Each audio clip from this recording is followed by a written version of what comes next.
కాంగ్రెస్ పాలన అన్ని రంగాలకు శాపంగా మారిందన్నారు మాజీ మంత్రి హరీష్ రావు. కాంగ్రెస్ అనాలోచిత నిర్ణయాలు ఎంతో మంది కుటుంబాల్లో తీరని శోకాన్ని మిగుల్చుతున్నాయని మండిపడ్డారు.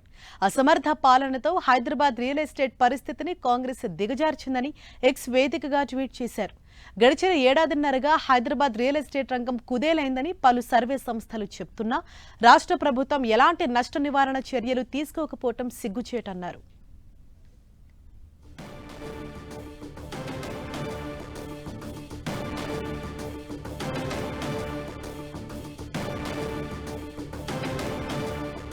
కాంగ్రెస్ పాలనలో బలవన్మరణాలు పెరిగిపోయాయని, అలాగే రియల్ ఎస్టేట్ రంగం పూర్తిగా కుదేలైపోయింది. దానివల్ల కాంగ్రెస్ ప్రభుత్వం తీసుకున్న అనాలోచిత నిర్ణయాల వల్ల ఎంతో మంది తీవ్రంగా నష్టపోయారు. అలాగే రియల్ ఎస్టేట్ రంగంలో కూడా కాంగ్రెస్ పూర్తి డిజాస్టర్ అక్కడ కనిపిస్తోందని ఎక్స్ వేదికగా మాజీ మంత్రి హరీష్ రావు ట్వీట్ చేశారు.